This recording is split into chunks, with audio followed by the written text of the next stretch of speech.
And I think we are live. Let me know if you can hear me. New setup again.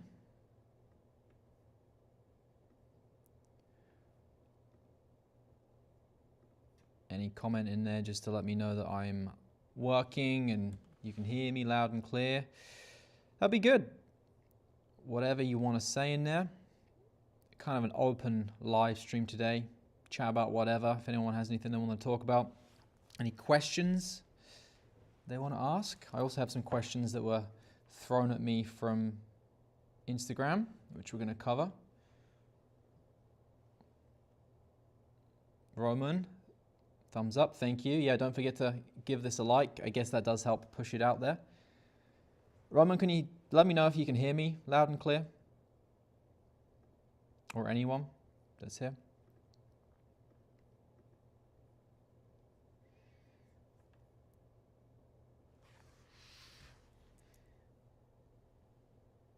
Sounds good. Beautiful. Thank you. Robert, hello. Matt Diox. This looks great. Hi from Switzerland. Hello from Canada to Switzerland. Glenn, sounds good. Beautiful. Thank you. Thank you. So this is the more regular angle that people are probably used to seeing just in Anamorphic with the Pyxis. Really like how the Pyxis looks as an image. Like I had to do very little to make it look good. Just a whole bunch of lights. There's so many lights going on here that you don't even see in frame. Sounds great. Thank you, Cozy EXP. We're going to go straight into some questions that we had over on Instagram yesterday, because it's always a good place to start. And if you have anything else you want to ask, let me know. Put it in the comments and we will get to those all in good time. All right, what do we got here?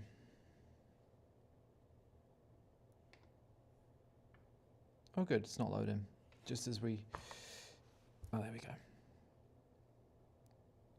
Archive. So does this anamorphic lens create that natural lens flare? Yeah, literally. Like, so that flare here is coming from that light. So if I move it, see how it just goes, oh, that kind of looks good, isn't it? Let's pull it up there. Yeah, it creates that natural lens flare and it's got that little curve to it, which is just a characteristic of the lens. All right, Q&A. So, bunch of questions to go through here. Let's see what we got. Not a question, just want to say thank you for the great content. You're welcome. Thank you. What's your dream camera spec? Dream camera spec. I don't know. I don't think we... Dream camera spec. I'm pretty happy with the FX3 if I'm honest. Give me an ND on that and that would be the dream. I don't need anything more than that. I don't need anything more than 120 frames per second. I don't think I need any more low light ability. Just ND and that's it. Game over. Done. Red, Blackmagic, or Canon? You're comparing three very different cameras there. Red is like top of the top. Blackmagic is somewhere in the middle, but could be considered the top as well. And then Canon is a completely different ball game altogether, unless you include like the cinema cameras, I guess. But I don't know. Honestly, I haven't used Canon in years. I've never owned a Red and Blackmagic. Yeah, I'm using this one, but that's it. I've never used any other Blackmagic prior to this. Honestly, I thought they always looked kind of boxy. They felt like an old Game Gear. So, what's one video you've made or been featured in that no one knows about? Honestly, my video I made like 2 years ago about going out to Yosemite to capture firefalls, that was an adventure. And the video did awful with the amount of time that I put into it. But yeah, I really would love to. I'm thinking about putting that video out again, but re-editing it and kind of tweaking the story a little bit, because the issue that we had was in 2022, I think it was when we went there, you had to have a permit. and it was a long, arduous process to get a permit, and we didn't get a permit, and we just kind of hoped for the best. And then we ended up getting approved when we were in the middle of shooting, so we were allowed to do everything we did. But the whole process of capturing firefalls in itself is just like so many different moving pieces, and there was a couple of things that went wrong. It was a really good video. Maybe I just didn't tell it very well, but it never did well. So that's one I'm really proud of.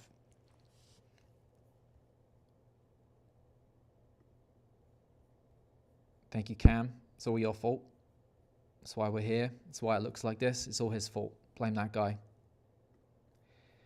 What's up, Anamorphic? Shill. Yeah, where are you, Lee?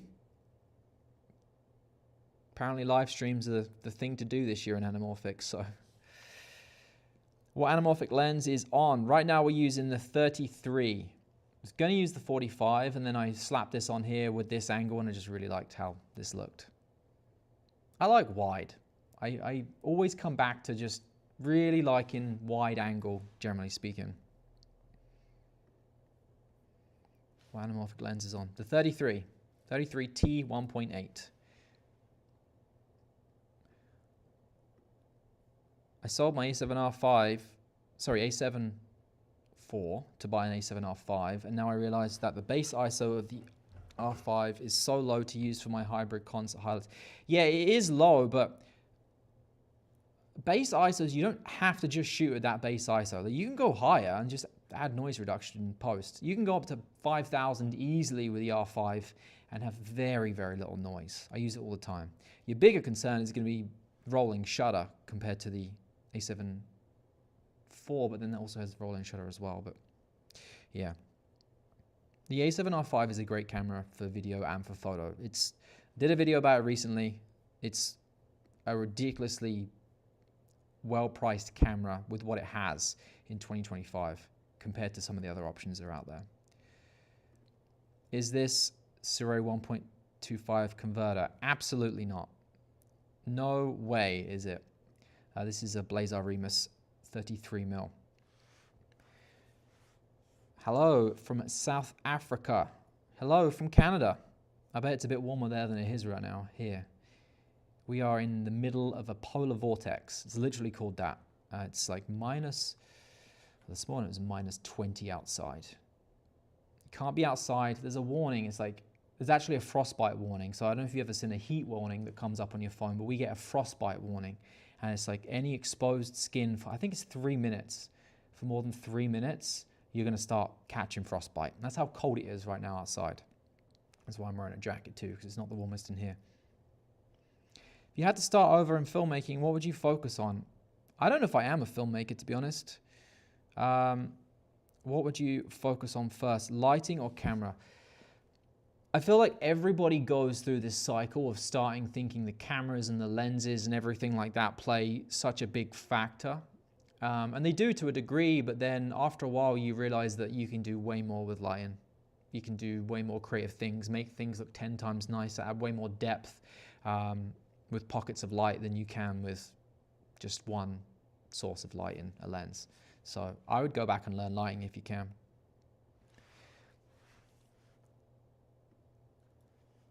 Spurling of the FX3. I'm assuming you mean speaking, Roman. Speaking of the FX3, did yours ever freeze so that you had to remove the battery to make it work again? It has a couple of times, yeah. Generally speaking, it's only with unreleased third-party lenses, though. Actually has happened with a few unreleased Sony lenses that are now out. Generally speaking, when a lens comes out that is pre-production, it doesn't always play nicely with the firmware. So I've had that happen. It has bricked the camera a few times. But once the firmware's up to date on the lenses and the bodies and it all works, no problems. Roman, what issue did you have with what lens? One of us. What's up, Kofi? Thank you for the super chat. Now I think I owe you like lunch twice. Kofi, what are you doing next week? You want to do something in Toronto? Maybe you as well, Lee. I don't know what. I have some gear that I need to make some videos for that's not announced yet. It's stay the F. Yeah, it is. It's stay the F inside degrees right now. It's don't go outside for anything. Love your work, Chris. Keep it up. Thank you. it's been a few years. Like I've done a couple of live streams this year already now, but it's been a few years since I live streamed, and I remember using Ecamm before, and it was so different to what it is now. Like just the default profile when you load up here, the comments are on the right here. I can just add it to the broadcast. Like it's so nicely implemented. I remember how bad it was before, and you had to do everything yourself. And yeah, this is a solid piece of software. I'm very impressed with this so far. Speaking, sorry for the auto correction. That's okay. Would you recommend the Canon R7 for hybrid shooting? I honestly don't pay any attention to any cameras from Canon. What is the Canon R7? I'm guessing that's the newer R6. Would I recommend it? I'm guessing it's full frame. Okay. I don't know. Like, it kind of depends on what you shoot, what you're using it for. When you do questions like this, would you recommend something? Got to give a little bit of context. Hybrid shooting is like, well, what are you hybrid shooting? Lee and Kofi, I'm home, I'm down, as long as it's not as cold as it is today. Yeah, I really hope it warms up next week, but yeah, let's do something. Pick a day. We'll do a group chat. I think we already have a group chat. What is the weather next week? It's a bit warmer.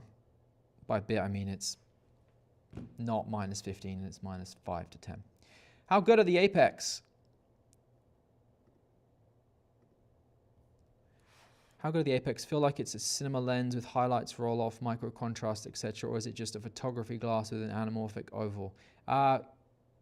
Cam and Brady have both made really good videos covering this. I haven't used it a lot. That's one of the things I need to go out and shoot with. I haven't shot with it enough yet, to be honest with you. Haven't really had an opportunity. The beginning of January has become very, very busy. I'm also in the middle of renovating another studio to start as a podcast studio. So I haven't had enough time to I haven't shot a photo in like 2 weeks, something like that. So yeah, that's where I'm at right now. I need to test that lens and a bunch of other stuff. As a hybrid shooter, I'm planning to trade my A7R5 for an FX3. Is it necessary? Or should I keep and maximize my R3? Well, I think you answered your own question right there. You said, as a hybrid content shooter. The FX3 is technically a hybrid shooter, as in you can shoot photos with it, but between the two there, I would say the R5 is definitely the better hybrid camera. Really depends on how much video you shoot versus photo and how dark it is at concerts, which concerts are generally lit pretty well. So I think the R5 is probably more than enough for you. It warms up after Thursday. Maybe do a Fuji video. Yeah, my Fuji video on the GFX 50R is dropping tomorrow. But maybe we could do something else. Maybe we can do Fuji versus Leica or something like that. I don't know. But let's do something. I need to like get out and like mingle with people. It's been a long time. This is a very lonely job. People don't realize that. I haven't, other than like my wife and kids, like I don't really see people during the week. So it's nice to actually get out and shoot. I'm traveling at the end of the month and I'm really looking forward to it because it's with PPA imaging and get to hang out with a bunch of other photographers and videographers for like 5 straight days. It's the most creative I'll have been in like a month. So I'm looking forward to that.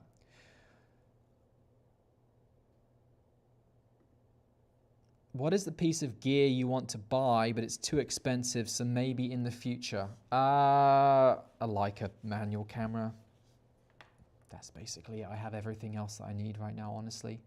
The whole like gas acquisition syndrome is worn off on me now because I'm at that point where I've got everything I need, everything I want, and it's very rare that something comes out now. I'm like, I need to buy that. Actually, that's not true. I want the Blackmagic Pyxis monitor really badly. It's not expensive, it's just not out yet. But otherwise, most expensive is some form of Leica manual camera, which I know at some point this year I'm going to end up caving and just buying. I love your videos. After owning the Pyxis for a while, how do you like it so far? I have 3 in my studio. Wow. Calm down. One of my cons is their weight. They get past the 15-pound mark very quickly. Yeah, I mean, if you saw what is rigged up to mine right now, mine's rigged up for a production short film that we did. So it doesn't need to be the way it is.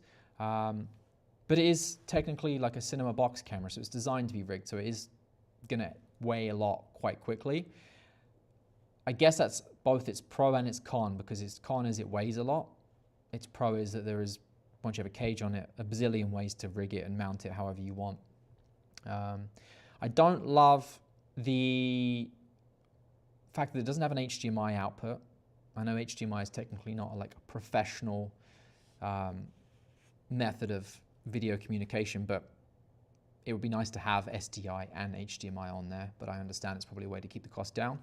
What I did just figure out is that when it first came out, I couldn't find a USB-C to HDMI converter that would work coming out the very front there, but I bought an Anker one yesterday that works great. Tiny little one like this long, I'm using it right now. USB-C to HDMI, right out the EVF USB-C port on the front, which is where the monitor is going to go when it eventually comes in. So I would love it in HDMI. I also don't love that. I would have loved to have like a V-mount plate on this. The Sony BPU batteries are big, and the part that the battery goes into is really quite shallow. So the batteries stick out the back. And V-mount just makes way more sense with this style of camera, because I have one battery, which I really hope has a good charge on it, because that's how we're powering this whole thing. That one battery through DTAP, USB-C, powers the whole rig. So. Also, the lack of wireless control really bothers me. I'm pretty sure on the app now you can wirelessly monitor it. I may be wrong, but I swear I saw that as an update, that they updated it so you can wirelessly monitor it and control it from your phone.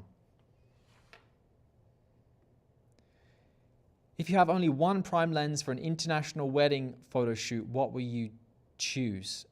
One prime lens. It's got to be 50. 35. Like 50 is going to be hard to shoot. But I say 50 because anything tighter than that is going to prove difficult in smaller room situations. And anything wider than that, like a 35, you're not going to be zoomed in enough. I shot a wedding once as videographer, and there was the photographer swore that they only shot 35 for the entire day, and they did. And it was really a pain in the ass, because during all the shots where we needed to be stood back, they were right up there, literally on there was like a stage for this one. It was at a family's private farm, and they had like a little tiny stage. The photographer was right up there with them, shooting at 35. So don't do that. Don't be that person. 50. I want to join this Anamorphic live stream crew. Any roofs? Any room, you mean? Any tips on previewing Anamorphic while using the A7 IV? Yeah, you got to use a monitor. There is no other option. Big gripe with Sony cameras is only the cinema line has Anamorphic D-squeeze, and even then with the FX3 you don't have the ones you need. You have like 1.3 and 2, and Blazer lenses. The Remus is a 1.5. So if you're using a A7 IV or A7R5 like I have, or Cam uses the A7C2, which I used before previously as well, you need to use a monitor. Or your phone, you can use the Monitor Plus app. That has the Anamorphic D-squeeze on there. The Sony Monitor and Control app doesn't have that. So, yeah. We need bi-weekly hangouts to be humans again, literally.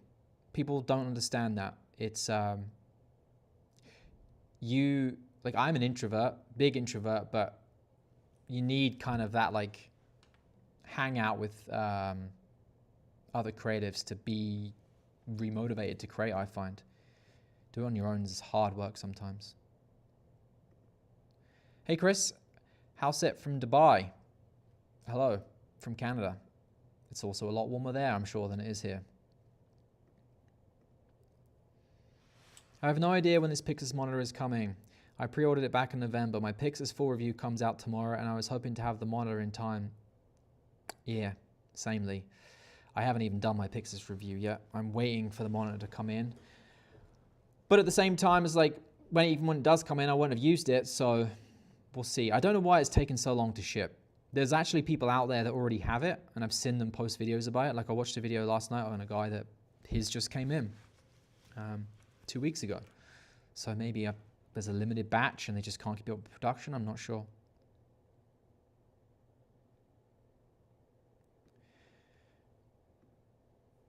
Chris, if you want the Pyxis on a DV shop in Toronto on Dundas, will likely have them first end of February. Oh yeah? Are they taking pre-orders, Kofi? Lee, you should probably do that too, because I know you have yours pre-ordered with Vistec. DV shop, eh? Are they reputable? Their website always looks so ghetto. Like it looks like it's straight out of like the first, it looks like GeoCities. 1990 called. But I will take a look at that, Kofi, thank you.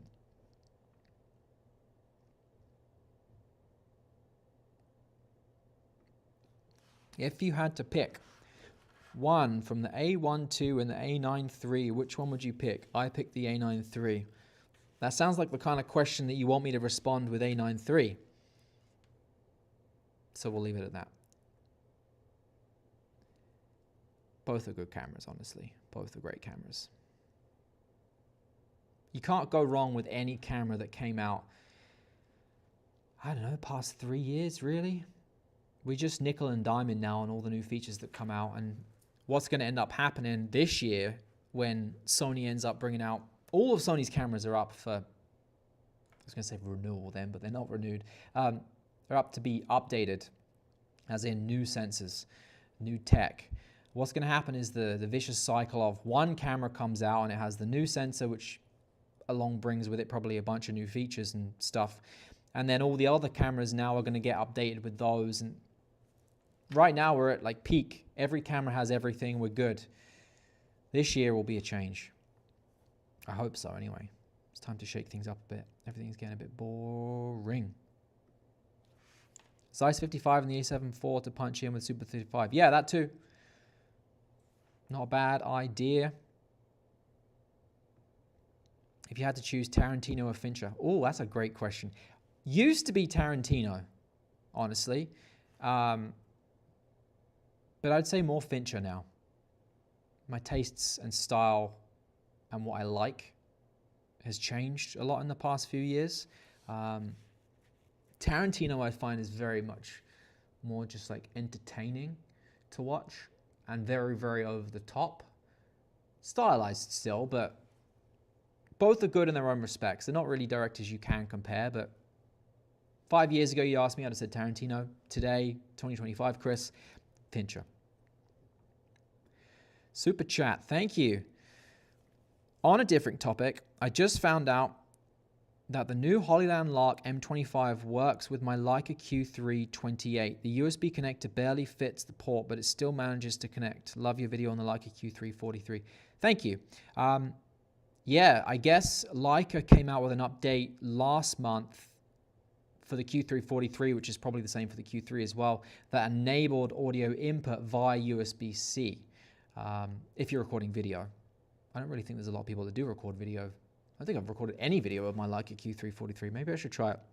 But you can now use the USB-C input. So if you have a DJI mic or a Hollyland mic, or the new Rode ones that have the little USB-C mic on there, USB-C input, you could use that adapter with your mic. Thank you for the super chat. Any S-Log 3 LUTs you can recommend to achieve a more cinematic, moody vibe with only minimal adjustments? Like, stop looking, Phantom LUTs. There's a link somewhere in my, I think if you scroll down on this stream, if I did the defaults right, there's a Phantom LUTs link on there. You can get 15% off. I've used those for years. And as someone that, if you don't know how to color grade, even if you do know how to color grade, just to get a really pleasing, good looking image without any other work, you just slap it on there and it's good to go. Once you start understanding color a little bit, you'll want to change things around, but for just a wow look immediately, Phantom LUTs. There's two versions as well.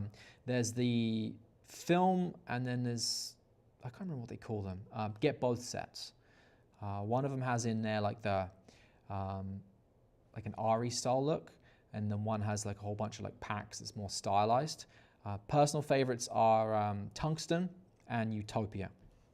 And then there's also legacy versions within them, which are technically for older cameras to work with older sensors. But what I use the legacy ones for is if I overexpose a little bit, if I want more a moody image and like crush the blacks a bit more, you can just apply the legacy one, and it does a really good job at just bringing down the overall exposure while still retaining some color there. So that's what I recommend.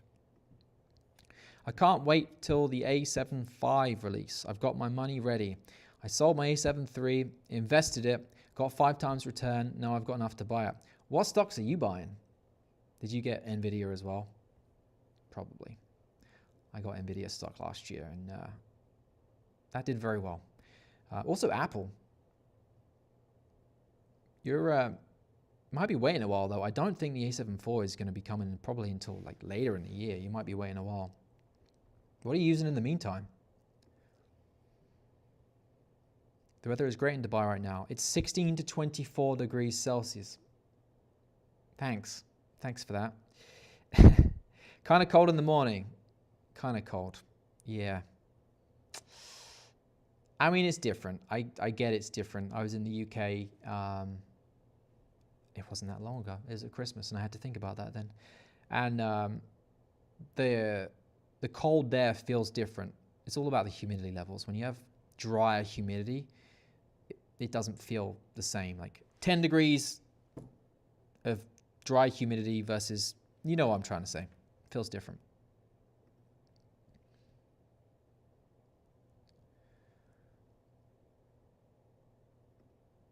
When I pre-ordered my FX30, it came like 2.5 weeks before everyone else. Very real people, just someone needs to redo that website. Okay, this is good to know.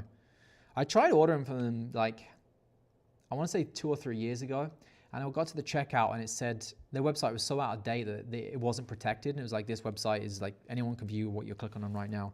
So that scared me and I never used it ever again. But they're, are they like a mom and pop shop, like a family run business? Because those are generally the ones that you can get stuff from quicker before everyone else. I've had the same experience with Camera Canada, and there's a couple of shops in Quebec that no one knows about in Canada that always seem to have stuff when everyone else doesn't. I managed to get a Fuji X100 5 when no one else had it in stock, and Fuji, I can't remember the name of it, the little more boxy style one. They always have stuff that other people don't. Been testing out a couple of new anamorphics recently. Curious if you prefer blue or neutral flares. Neutral if you can. Blue is more like night, typically. Blue flares in the middle of the day look kind of strange. So neutral or amber, like these are the amber ones. Or this is the amber ones. But it depends on what you're shooting. Everything has a purpose behind it, right? So there you go. There's only one right answer, and that is neutral.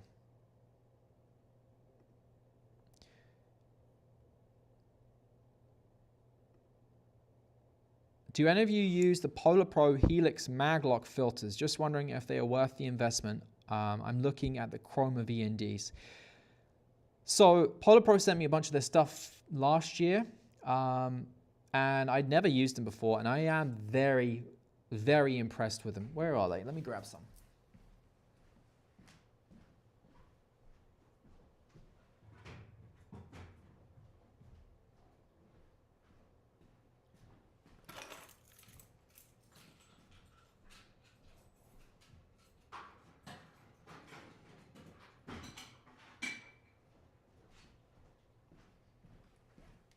So I'm such a fan of these that I've converted to everything. I have 2 6-9s, I have a 2-5, I have a CP and a mist. The reason I like them, honestly, and I will say up front, they do have a cast, and it is a green cast. If you were on yesterday's live stream, you would have seen that. I kind of like the look of it. If you don't like the look of it, if you're using all the same filters, you can very easily just remove it in post. But just the simplicity of the way everything attaches together, and you really don't have to look at it. You just kind of put it on there, twist it, and It's a very tactile way of attaching filters. It is faster than anything I've used, opposed to like magnet style filters. But the problem with magnet filters is they do occasionally drop off. If you're running, if you knock it on your bag or anything like that, you knock it against something, the magnet will detach and the filter will come off. And that's one of the areas that the Helix system excels in. Now, that being said, yes, you can stack them together and you can stack as many as you want, but because they are pretty beefy, as soon as you start adding multiple filters, it gets pretty thick, pretty fast. And the other thing is you have to have the right adapter for each lens. So I went on and bought a ton of different adapters to attach. I basically have one of these adapters on every single lens that I use. So I have 67s, 77s, 82s, 72s. So it can get expensive, but it is one of those systems that once you invest in once, you'll be good. Hopefully that answers your question. You're in crypto. Ah, okay. So you've also made a lot of money in the last couple of months then, since TRUMP was announced. Like we all did if we had crypto. Some comments in here. What's up, Kofi? Hey, Brian, congrats on your first video you put out. You're going to do great. I'm not sure who this is. I'll have to take a look.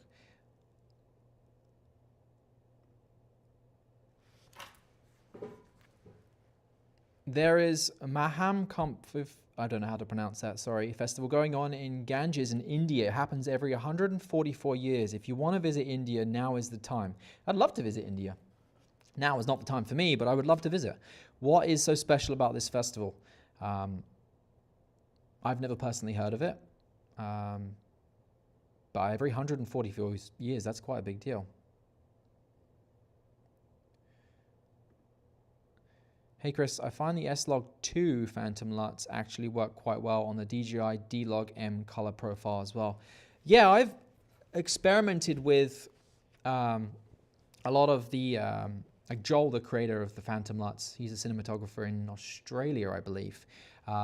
He has made them now for everything. So if you have iPhone footage, DJI footage, Canon, Panasonic, he has them for everything. So I just buy all the packs.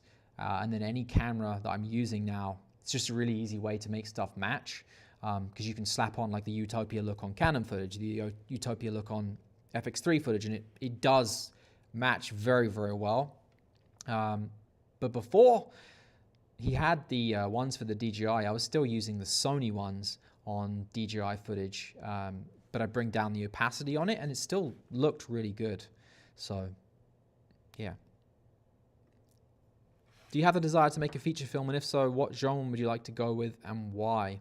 I do have the desire to make a feature film, but I don't know if I have the mental capacity to make a feature film, if that makes sense.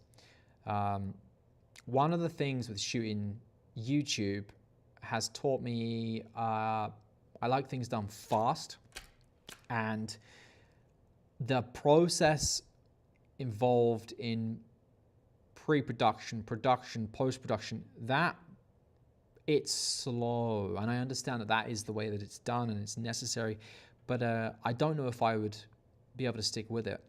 I don't think I'll ever make a full feature. Definitely a lot more shorts, but I want to figure out a way to make them that is much faster than the traditional method. That's kind of something I'm personally trying to figure out. It's like, can you get 70% of the look with 50% of the work or 20% of the work? You know what I mean? That's what I'd like to do. I wish Pilot Pro had a trade-in program. Yeah, that would be great. That would be great. How many people are here? What are we at? What does it say? 24. Don't forget to like this if you're here. Apparently that helps. Still learning how to live stream properly, but apparently that helps. Got some more questions to go through here. Oh, they've disappeared. 1 second. Let's get you back.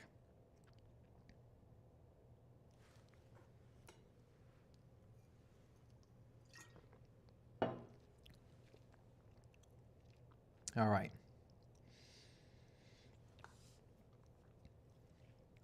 Best 2-lens combo for cinematic storytelling and a vlog with most budget options, please. Probably Tamron, 70 to 28, and then like the 28 to 75. Those are probably your 2 best budget-friendly options to cover what you asked. What should I work on when I'm between contracts and don't have any paying jobs to do? Invest in yourself and your own personal brand. If you're not aware, like personal brand is a huge thing now, and that's how a lot of people are making money, and that's how a lot more people are getting work. Do that. There's a great guy on YouTube called David Moorfield, and he's literally a cinematographer, DP, that is contracted by companies, and he is now getting his work from just vlogging, talking about what he does, his pains, gear he uses, what's working, what's not working, and that's how he gets a lot of work now. So if you're not doing stuff like that, you should already be doing it. Kofi does a really good job of that as well. Can I please have one of your cameras? I'm struggling to shoot content. Everyone's got to start somewhere. Start working with whatever you have. Work your way up from there. That's the best way. Do you still use phantom LUTs? Yeah, I do. We talked about that a second ago. What took you so long to stop on skates? I posted on Instagram the other day a video. I was skating with my daughter at the weekend. I finally learned how to stop on skates. I watched a person do it in a way that I'd never seen before, and they kind of like lifted up their heel on the inside skate as they were stopping. I was like, that makes sense. So I tried it, and now I learned how to stop on skates. However many years. I'm 38 years old, and I haven't been able to stop for the longest time. So that was a big achievement for me in 2025. And we're only in January. How do you keep yourself motivated to pick up your camera daily and film stuff? Spoiler alert, I don't pick up my camera daily. Honestly, I shoot most creatively and the stuff that I am passionate to shoot when I'm with other people, and when I'm here at home in my studio, I don't find myself very motivated creatively, especially during winter. It's hard to get out. It's kind of ironic that winter looks nicer to shoot for me, from my perspective, because everything's like cooler. You don't have any of the green grass on the ground. It's all snow and ice. Everything looks nicer, but then it's a horrible environment to go and shoot in because it's so freaking cold. Meanwhile, in the summer, I hate how grass looks, and then you go outside and you get sweaty. It's like, I guess both are hard in their own way, but yeah, I'm not motivated to shoot a lot on my own. I need to get better at doing that.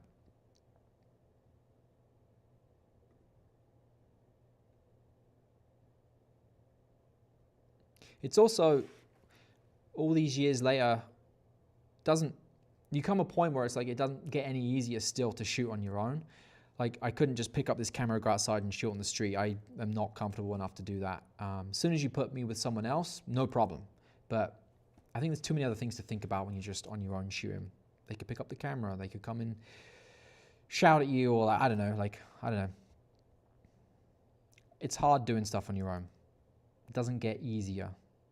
If anything, it gets harder. What's up from Quebec, man? Love your content. Continue to help us with your content, Jim. Thanks, Jim. How do you keep all your stuff organized? Every time I pick up my camera and move it a bit, something is always on the floor. Do you see my desk right now? Like, hang on, one sec. Let's put this camera on, and I can give you a multi-angle. We can swap to, hang on one second. Let's see this. I don't think there's anything else here. No. You can swap to, this angle. Yeah. Nope. It's not working. Why are you not working? I don't know. I was going to show you a top down. My desk is a mess. That is just part of it. All those, here's my desk tour, like no one's desk actually looks like that. I think creatively, or as a creative person, like it's organized chaos to a degree. There's stuff everywhere all the time, and you just have to make an effort once a week. I find like before the weekend, because I try and actually take weekends off, tidy everything up. So when you come in on Monday, it's a clean slate. Or if it starts to bother you so much, then that's a good indication that you need to tidy up. But yeah, don't worry about stuff being messy all the time. Like, I honestly think I thrive in it more than anything else, because ADHD brain for me is like, I can put something down, and if I visually see it, I know where it is and I can pick it back up again, which is way easier for me than having to actually go and look for it or take it out of somewhere. So you do you.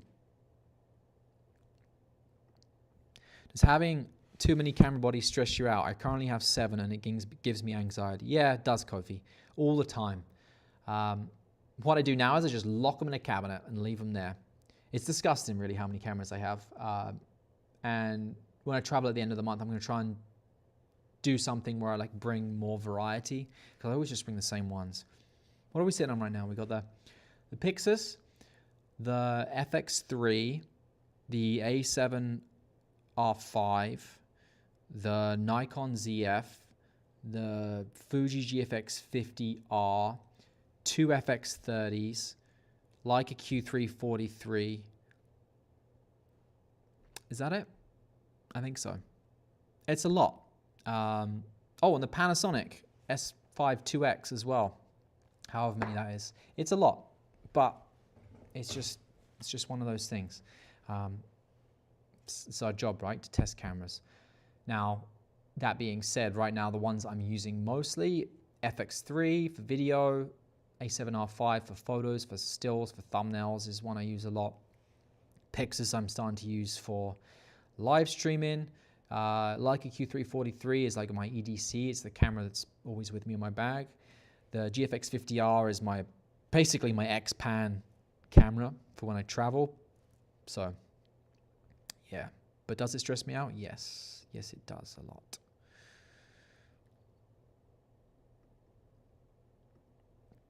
Curious, you ever dealt or deal with a bit of imposter syndrome throughout the growth of your channel? As my channel grows, I sometimes sneak in. Thomas, I'm sorry, I'm not familiar with your channel. Let me have a look. But yes, imposter syndrome never goes away.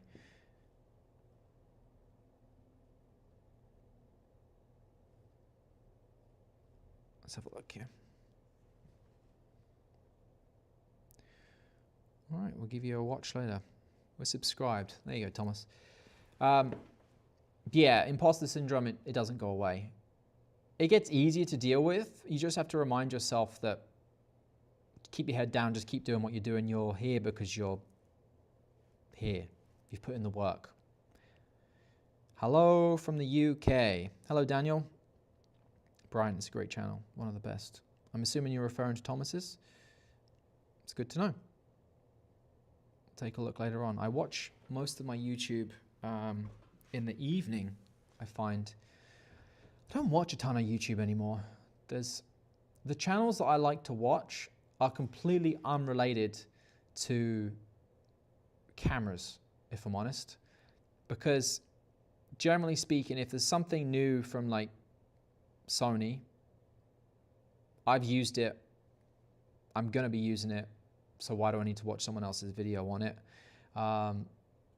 It was when I first started, it was like making videos, it was a bit of an eye-opener for me, because everyone thinks when you start a channel, like your goal is like, mentally for me, it was like, oh, I wish some of my peers would watch my content. Why do they never comment on my stuff? And you realize quickly, it's like, because they don't need to.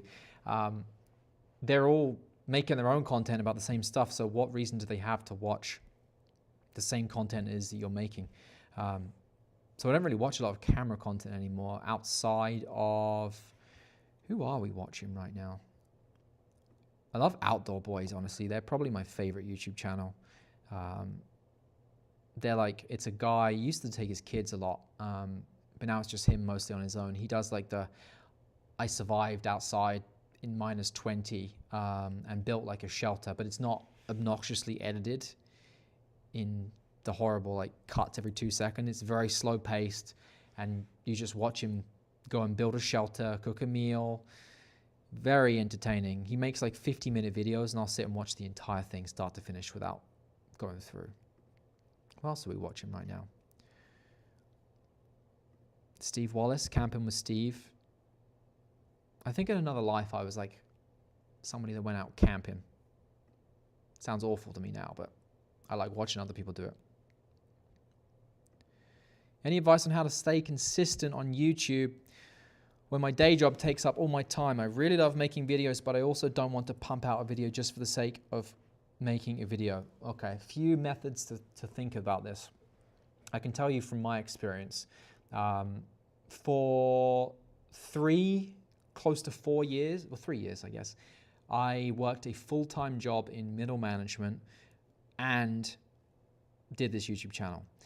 This was before I had kids, so I had the time. If you have kids, it's another whole ball game in itself. But 5 days a week, I would work. In the evenings, I would watch videos, consume, learn, edit. And then on my 2 days off, I would film. So technically speaking, I was working 7 days a week, but I still do love making videos, so it never really felt like that much of a job. That's the easiest way to stay consistent. You just have to work on those days off, quote unquote. Pumping out a video just for the sake of making a video. I've been there, don't do it anymore. Now it's just like, if I don't post, I don't post. It is what it is. But I think when you start, it is really important to just try and force yourself to post a video at least once a week, because it just creates this muscle memory.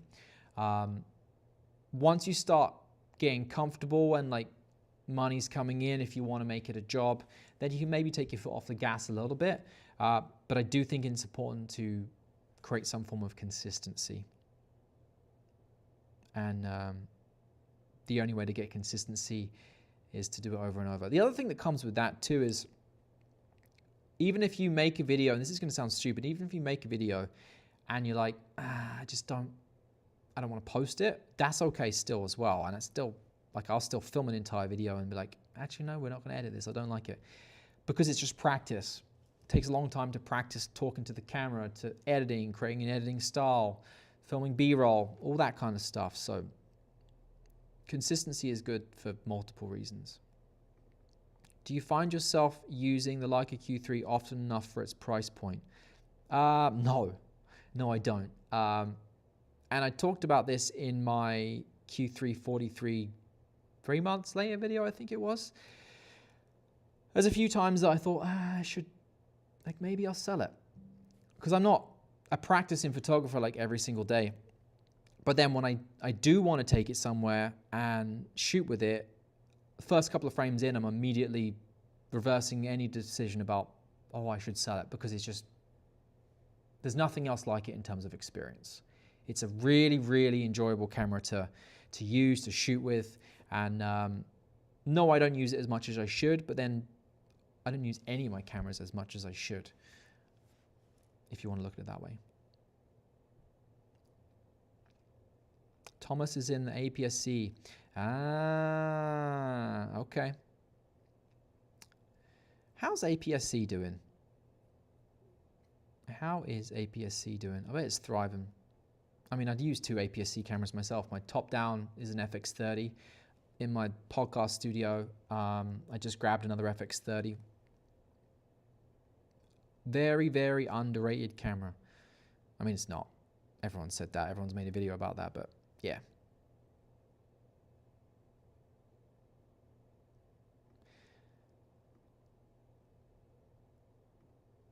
Hello from Zimbabwe. Hello. Also hotter there than it is here.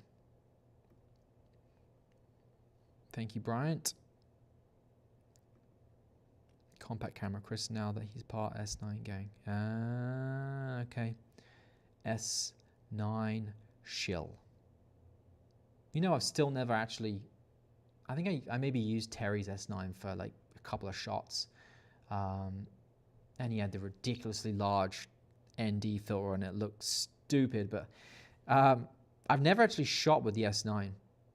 I have so many ideas about reels to make because he got so much hate, but never shot with it. Asked Panasonic to send one through.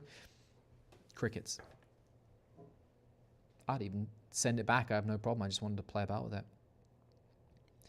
Love the way you keep things real. Much appreciated. Oh, you're welcome. I always wonder when people say that, What do they mean? Because maybe like people who are too much of a character, or they're like a fake personality on camera. Takes a while to get comfortable on camera, but I think that's one of the best compliments you can receive, is to you keep things real. So I appreciate that. Thank you. Love from Mumbai, India. What's up, Aaron? Thanks for the advice, Chris. Yeah, I have a few video projects I just given up on and thought I just lost the vibe. Yeah, it happens. Honestly, it happens all the time. I'm sitting on probably on my hard drive right now, at least 2 videos that should get completed, but probably never will. Bunch of content from lenses. Like I've probably got 2 videos worth of content for more Blazer Remus lenses. But the footage is so old now, I'm just like, probably won't do anything with it. For me, a big thing I've realized is if I have an idea, something that I get excited about, I start writing down notes for, I need to make the video like then, or within 24 hours. Otherwise, the odds are it's probably not happening. And I'll tell you that any video that I have ever made that has been a spur of the moment video has always performed substantially, and I mean substantially better than any video that was just drawn out and took me too much time to create. I'm talking those videos where you just have an idea, you have a thought, you have something you want to talk about, you sit down, you just blabber to the camera for half an hour, you edit it down to 12 minutes, 8 minutes. Those are the videos that always do way better. So much less work. I just wish I had enough to constantly do videos like that, like ideas. FX30 is holding it together. Yeah. It's kind of an old camera now, really. Most courses talk about diversifying your income. If you could go back in time and start over, how would you spend your first few years on YouTube to become profitable and grow faster? The easiest way to become, to start making money on YouTube is not going to be from, maybe from sponsorships, but it's going to be affiliate sales, honestly. Talk about products that you have, you use, you're very comfortable with, you're very knowledgeable about, that you use on a daily basis. Go on Amazon, create an affiliate account or look at your audience, where your audience is coming from. Create affiliate accounts for all of those audience members. So in my case, top is US, second is India/Canada, third is UK, Germany, France. That's basically it. I think Australia's in there somewhere. Create an Amazon affiliate account for every single one of those. Go on Genius Links. It's going to cost you a little bit a month, depending on the amount of clicks that come in. Punch in all your Amazon affiliate referral things. There's a way to link them up. I can't remember the name of it. It's been so long since I did it. And then Genius Link will create you one link that will pick up, it will detect where they're clicking from and direct them to that Amazon store using your affiliate. And you'll start making money very quickly. It might not be a lot, but it will grow. And the more videos you create, the bigger your back catalog gets. Even if you're only getting a few hundred views each video, you might get 1 or 2 people that buy something through those links. And every single time someone clicks on one of those links, you're making between 2 and 4% of anything they buy on Amazon within a 28 to 48 hour window. There's a cookie that gets clicked. Well, I don't know how cookies work, but there's a cookie that gets enabled within the browser, and it detects anything they buy, and then that equals money for you. With cameras, it's 4%. So imagine if someone's buying a lens, camera body, it adds up very quickly. If you have 200 people that watch a video of yours and one person clicks on a link for a lens and they buy a lens, it could be like $50. So you'll make money quickly, affiliates, compared to anything else. Sponsorships, I'd do affiliates first.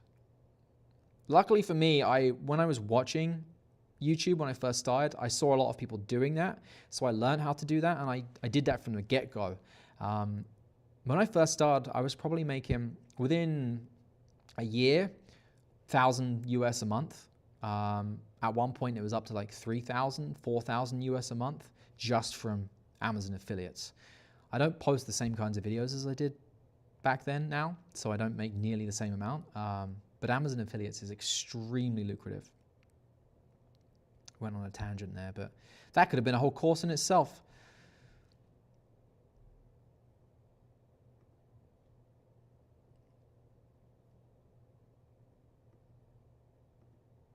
I want to go to Japan too.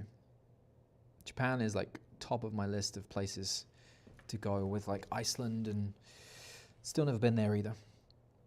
Do you think the A7 V will be released this year? Yes, probably tail end of the year.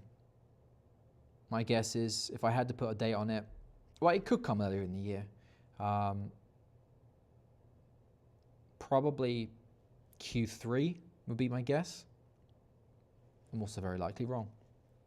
For all the options like DJI focus LiDAR systems, is Blackmagic now viable for a multicam? Let's add this here. For a multi-cam setup for a self-shooter, I'm wanting to understand the Blackmagic menus plus S5 2X probs makes better sense. I wouldn't. I mean, DJI focused LiDAR system for a multi-cam Blackmagic setup, you're going to be getting into territory that's going to be costing you a lot of money, and you're relying heavily on gear to work. The LiDAR system is great when it works, 75% of the time. I wouldn't say we're at the point where you can rely on it as a self-shooter right now. Where the LiDAR system really excels is if you are physically behind the camera. You can let it do its thing. If you realize that there's an issue, you can take over and focus yourself. Filming yourself, I don't know if I'd trust it all the time. Is the S5 2X probably a smarter decision? Yeah, likely. Do you think vlog-style gear videos will make a comeback in 2025? I think it'll be more fun to talk about how we use the thing versus itself, but also feels a lot more lax. Yeah, I do, Kofi. I genuinely do. I don't think it will come back in the same way. I think there's going to be some people that make videos that do well, and other people start copying the styles. There's already a few out there that are like that.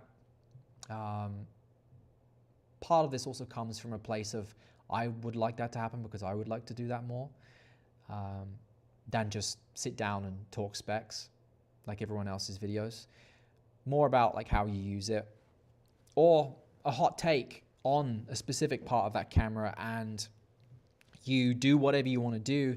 You go out and have fun or shoot some stuff, and you intertwined the story of that hot take or the review of that camera or aspect of the camera in the vlog that you're making, in a way. I don't know what it looks like yet, but I do think it will happen, because I think everybody, and we keep seeing everybody talk about this, Dana made a video about it this week, everyone is just bored, both viewers, both creators. No one wants to do the same old thing. So let's make 2025 the year that we can change that. A lot of people come across this question. Pick from one. ZVE1, A7C2, A7CR. Best value, A7C2. Best video camera, ZVE1. Most expensive of the three, A7CR. Honestly, got three different cameras there. The A7C2 is the best value hybrid of the two, because it's a lot less money than the A7CR, but the ZVE1 offers better low light. If I have to pick from one, what am I doing? I guess would be my follow-up question. Thanks, Chris. Appreciate your insight and hope to establish myself enough one day to drive up to Toronto and collaborate with you. That would make it a moment. Been loving your content for years. I appreciate that, Damien. Thank you. You can do it. Just keep going. You'll hear everyone say that same thing. Just keep going. And it's so true. You just got to keep your head down. Keep making videos. Amazon affiliates are great. I got a big spike the other day because someone bought an FX3. I've never even talked about the FX3. Great. There you go. Perfect example. Yeah, like camera sales on Amazon affiliates are wild. You have to, I remember Black Friday one time, I think I made like $6,000 or $7,000 US that month, because Black Friday happened, but people were just buying cameras that were on sale. And you think a camera, if you make 4%, it could be $200-300 US just from someone clicking your link. the wild thing with that is, like, there's not that much markup in cameras. So someone's taken a hit somewhere for you to get paid that Amazon affiliate link commission. B&H is also good if you have more, you don't make as much, but if you have more specialized equipment, especially like grip, specific cages and more niche products, you can do a B&H link. You can also do a choice link, which is underrated too, again through Genius Links, where you can input your Amazon link, create a choice link, and it will create a splash page for you that gives people the option to go to Amazon, to B&H. You can also add in the Moment store there if you wanted to. Various ways to do it.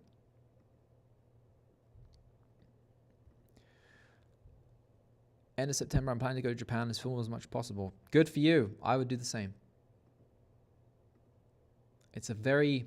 Japan, when I see it, reminds me of like a futuristic New York. It just looks like everywhere you turn is just a frame ready to happen. I do know, though, that in Japan they have certain, I believe, certain laws, or maybe it's things you just have to kind of agree to, like socialistic norms, I guess. They're a little bit different to what we're used to. I just realized how this is like blocking my face. Drop you down a bit. Spoiler alert as well, I'm not actually using this mic. I have a little DJI mic magnetically attached right there. Don't believe everything you see on the internet. Please tell me how I match the colors inside Premiere Pro with the export colors when I open on QuickTime Player on Mac. Oh, and this is why I stopped using Premiere.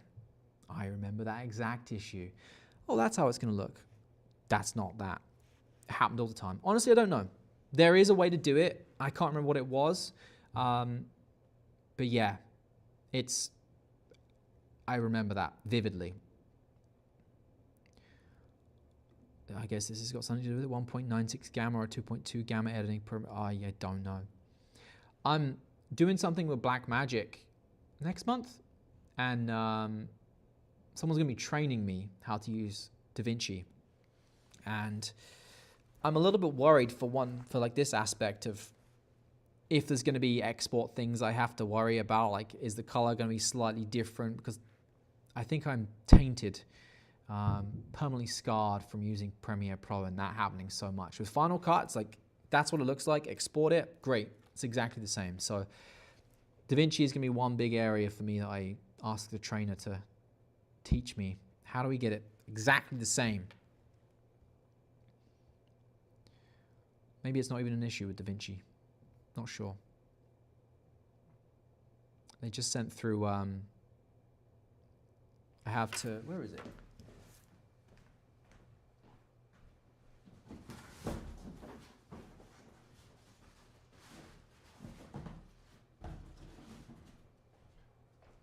I already have the color panel, but they sent through the speed editor.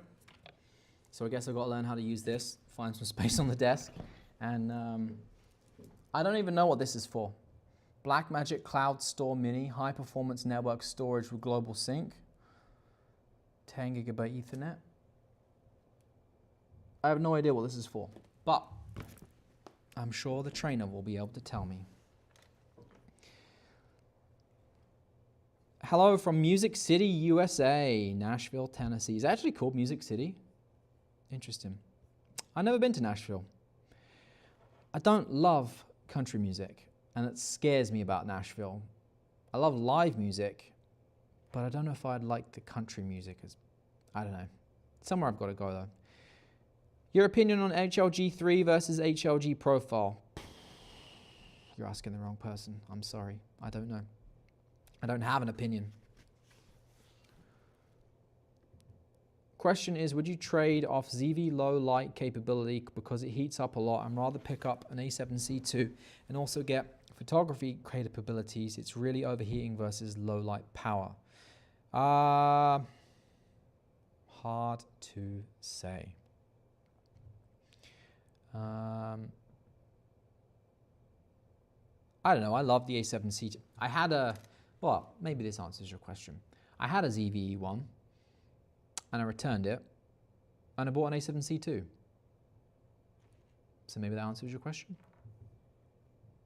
I think the A7C II is more of a hybrid. It's better for a larger variety of things, and you won't have overheating issues quite so much.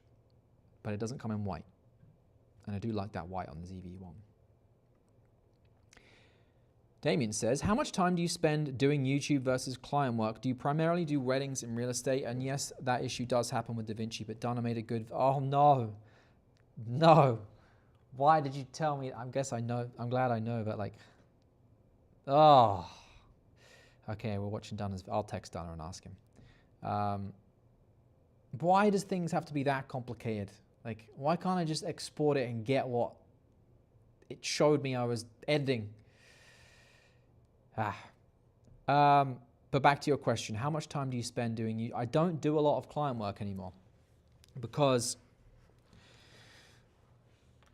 there comes a point where it doesn't make financial sense to spend time doing something that I can make more money doing something else, if that makes sense. So I do real estate work now for my wife and nobody else, which isn't a lot. And then weddings became a big headache for us in terms of scheduling with 2 kids, my wife being a realtor as well, working weekends. My family is all in the UK. My wife's family is 3 hours away. To look after kids was a lot, so we've taken a lot less weddings than we used to. So I don't do a huge amount anymore. Last year we did 2, and I think this year we have 2 as well. So most of my time now is spent on YouTube. It's a hard drive with a cloud sync. Yeah, I figured that from the box, but I'm like, does it have something to do with DaVinci as well? Because I know DaVinci has like their own cloud thing, right?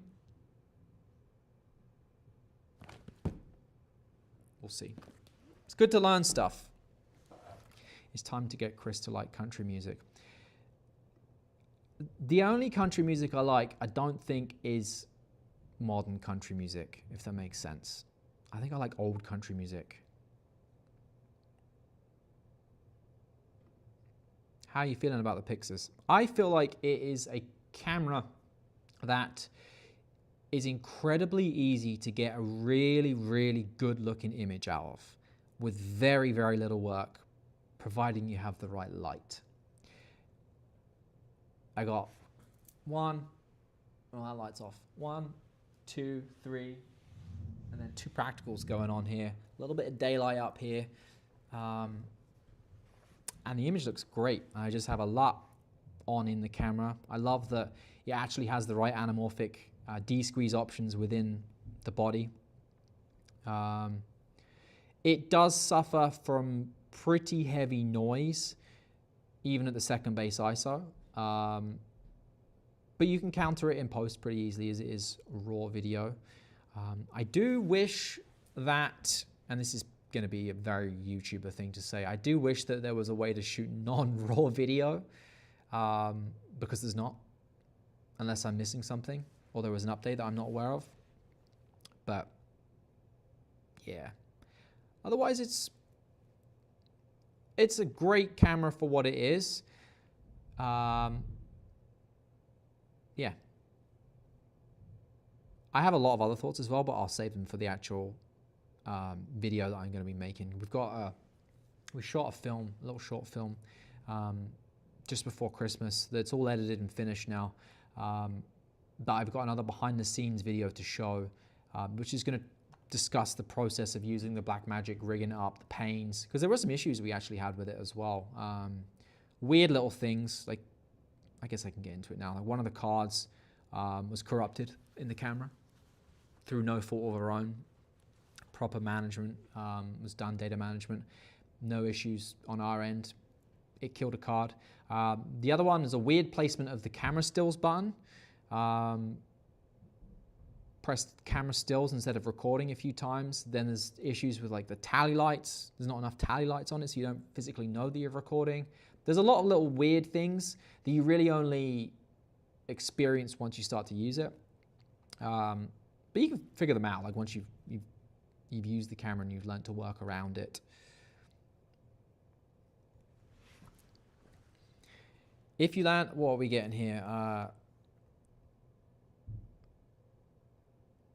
If you land at the Nashville airport, it says, welcome to Music City, and we have music from gospel to symphony. Yeah, country is a big studio-wise. We have recorded everyone YouTube to rap. Okay. All right. Maybe we'll go. My wife wants to go to Nashville really badly. Ever thought of creating Casey Neistat style of vlogs? I think you can nail it if you try a tiny bit. I have. Casey's vlog style was very unique to him though, and anyone that tries to copy it, it just immediately screams, oh, you copied Casey. My vlog style when I've done it is very like raw and like POV.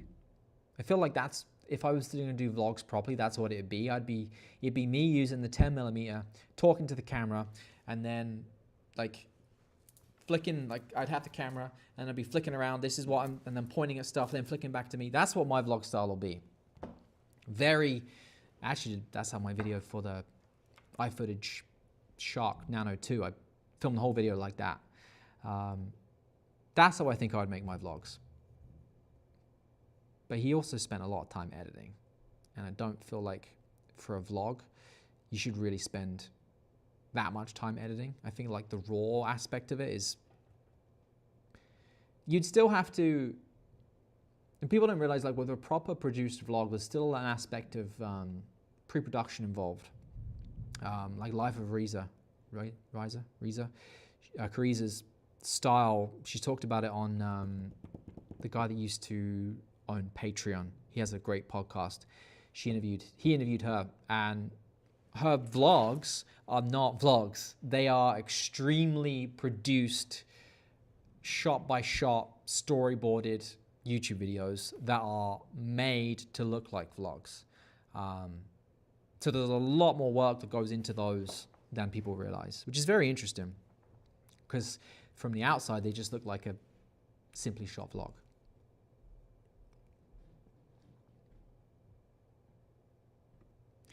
You got the Leica Q343, didn't you? How do you like it? I did. I do have it. It's lovely. It's a lovely camera. If I was you, I would go and watch my video on it because that covers all my thoughts. Are you going to keep the Pyxis? What might you use it for? Studio and narrative work. It's going to be narrative work, maybe a documentary, and honestly, I'm loving it for this. And if I can figure out a way to make raw work in my workflow, I might use it just as a talking head cam because this is manually focused right now. There's no issues with this. You don't need autofocus for a talking head style shot like this. So yeah, we'll see. It's more about, practically speaking, how is working with Blackmagic RAW for simple YouTube videos. If it's too complex, like I'm still running a Mac Studio M1. It's still a high performing machine, but like, how is the raw footage going to deal? How is Final Cut going to deal with that raw footage? Because they only just started supporting Blackmagic RAW until I swapped to DaVinci. Space, is that going to be an issue? Like, I've got to figure out that. Are you still flying FPV? I haven't flown FPV in a while, a few months, but I do really enjoy flying FPV still. I just don't have the time to fly it. The last time I flew was probably September-ish. Luckily, because when I learned to fly FPV, I learned on like I looked in the simulator for a long, long time. And then I went to actual quads, like, I'll show you.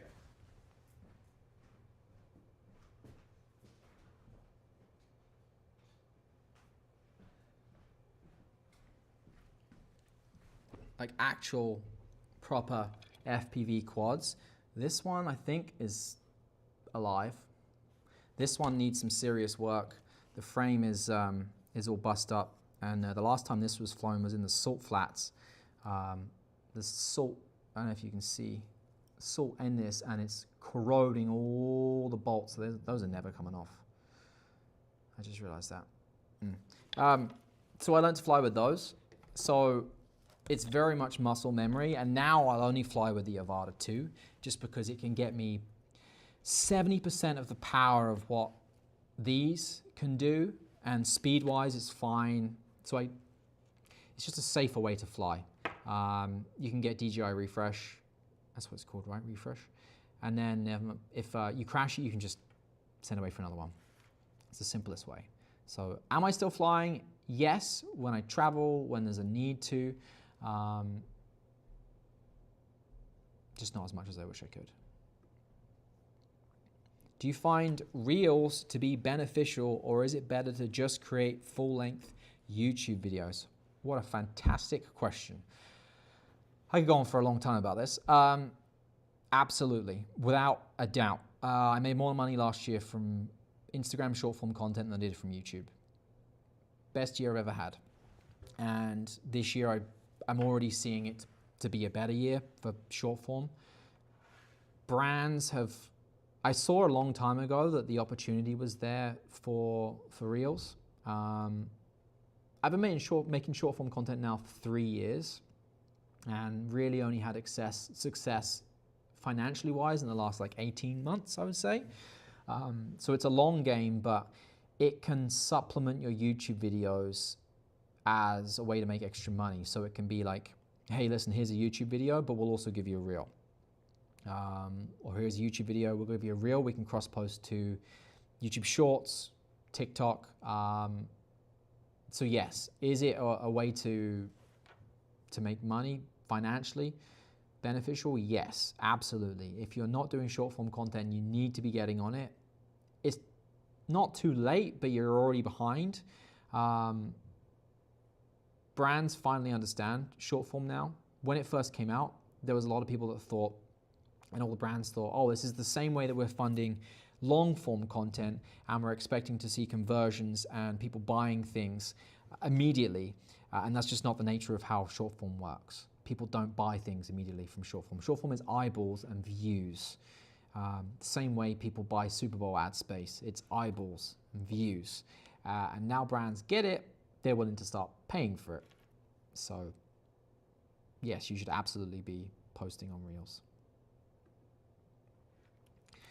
Loved your one lens films. Do you plan on making some more from time to time? Keep up the good work. I love that your videos are to the point. Thank you, I appreciate that. The one lens films, I would love to. I am not in the same, I don't create in the same way that I used to. A lot of that used to be more family based. And now my kids are a little bit older. It's difficult to kind of include them in the same way. But also I feel like those films are a little dated. And I've tried versions of those, like more modern versions of those. You may not have realized it, but with like some of the more travel focused content is I touch on aspects of the way that I made the one lens films to create those. So I'm constantly thinking about ways that I can do more of those with a more modern twist. I may not call them one lens films anymore, but that's what they are. But the editing and cuts are important to hook an audience and give them what they want. I think you can do it without being Casey. Yeah, you're right. You're very right. Yeah, you're right. I did watch the video, just one more before I spend that much. Going on a 13-week trip around the world, thinking of getting that for the trip. Yeah, I mean, if you're going on a 13-week trip around the world, first off, congrats. What a dream trip to do.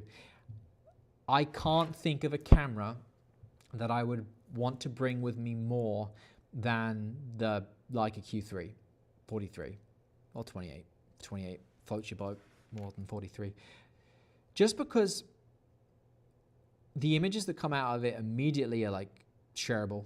When we talked about in that video a lot, the JPEGs are just, they're ready to go. You don't need to do any editing with them, which I think if you're traveling, like you don't really want to be spending the time editing the images as well, depending on the way that you like to make your content, your photos or your videos. But that camera's so small, it's so powerful, high megapixels, the fact that you can crop in to get other focal lengths.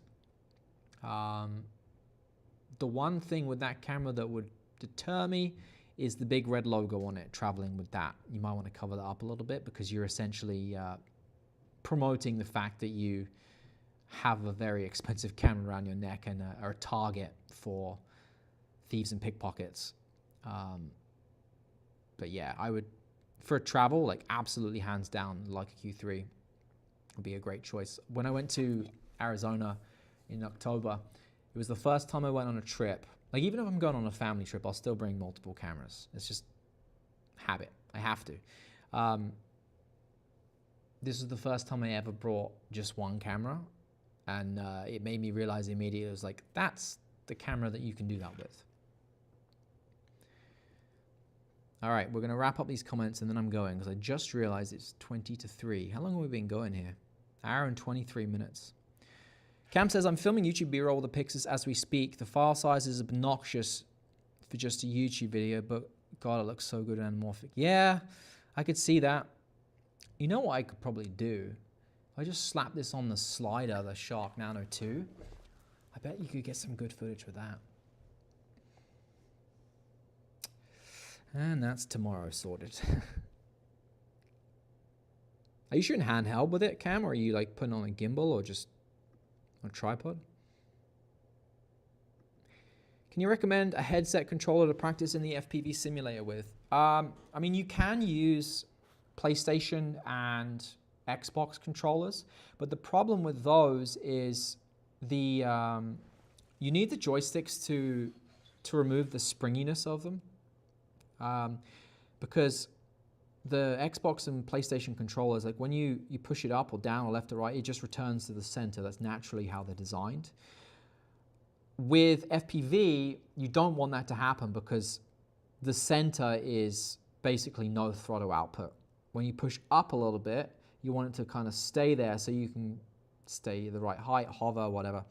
So if you buy the DJI FPV controller or any FPV controller, there's 2 screws on the back that you can tighten and loosen to remove the springiness of the joysticks there. So what's he trying to do here? We've got a live within a live. Yo. Oh. Where are you? Oh, okay. This is. Yeah. Oh, If you want to show the live. I don't know if they're gonna be able to see. Pyxis. Yeah. We got it on Sackler. Kato 55. We got the whole rig going. Okay. Yeah. We got wireless on here. Whole lot going on. So you're just using a video head to get movement? Yeah, a little bit of that and just locking it off because Connor put it up there. Gotcha. We're Hey, Connor. some juicy stuff. So that's all though. Amazing. Just want to show you live. I appreciate it. Thank you. Yeah, have a good one. Yeah, we'll chat soon. There we go. Oh, I have not checked my phone in a couple of hours. That's scary. Where were we? FPV. Yeah, just get the DJI stuff. It's just easier.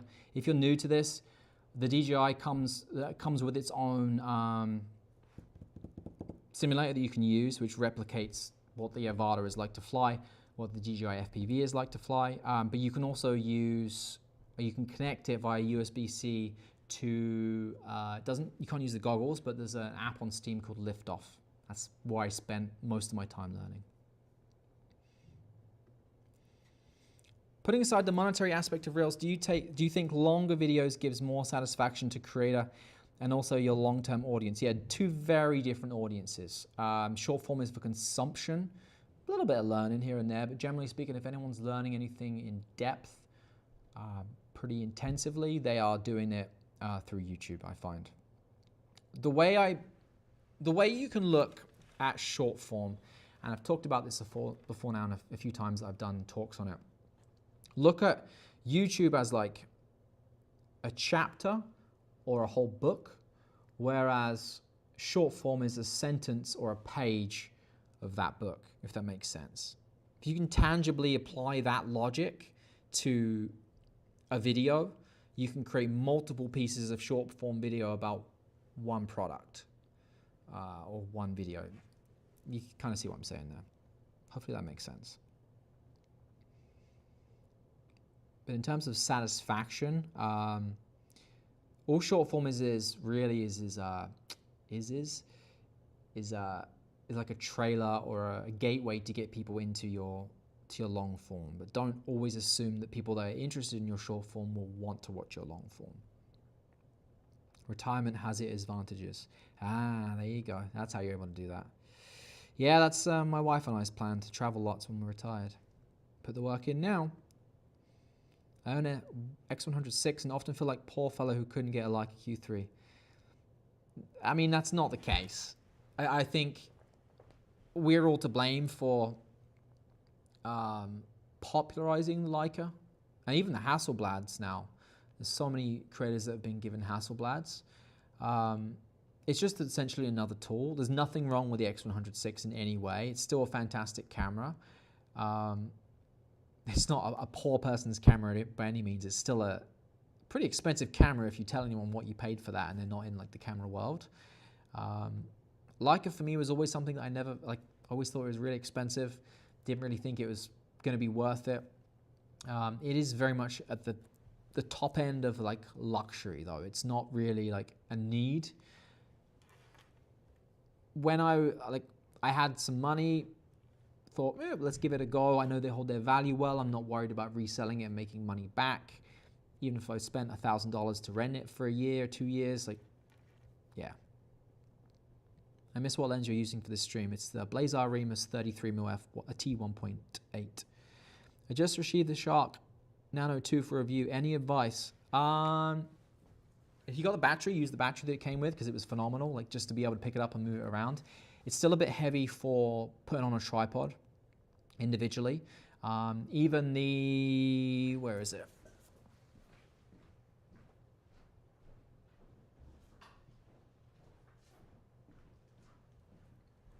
I'm using the Potato Jet tripod right now for this stream, so I can't show it, but it was too heavy for that. If the slider was moving back and forth, it would bend a little bit, even on the head there, like as high as it could go.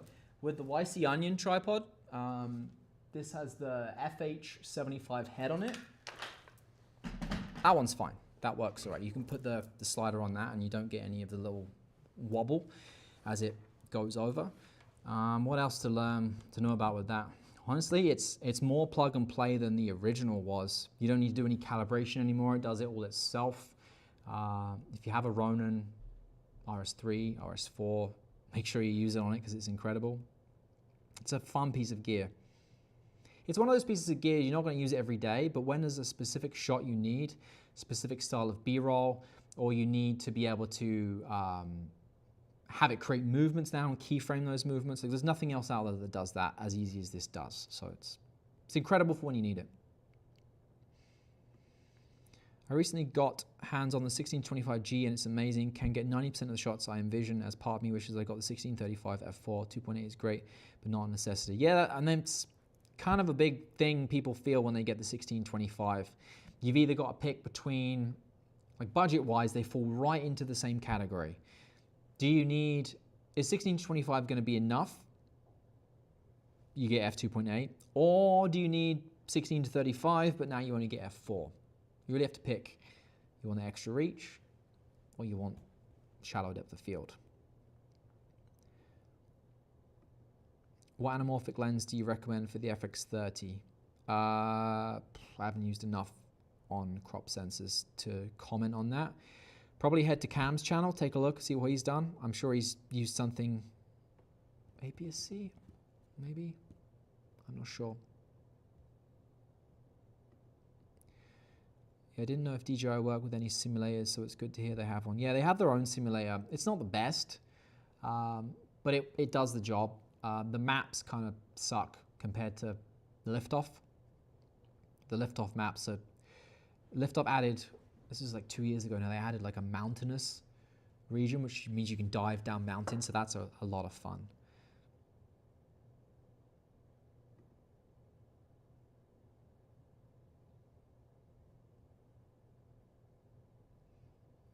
All right. I think we're going to call it a day. My voice feels like I've been at a conference talking nonstop for What are we at? Hour and 30 minutes. Thank you, everyone. This was fun. I'll do another one of these again. I'm going to say try and do it weekly, but we'll see. Just make sure there's no more questions before we head out. No, we're good. All right. I will see you all soon. Oh, what's his channel name? The cam guy. Cam Mackey. Just search Anamorphic. And just search like Panasonic Anamorphic or Lumix Anamorphic. You'll probably find him pretty quick. Bye.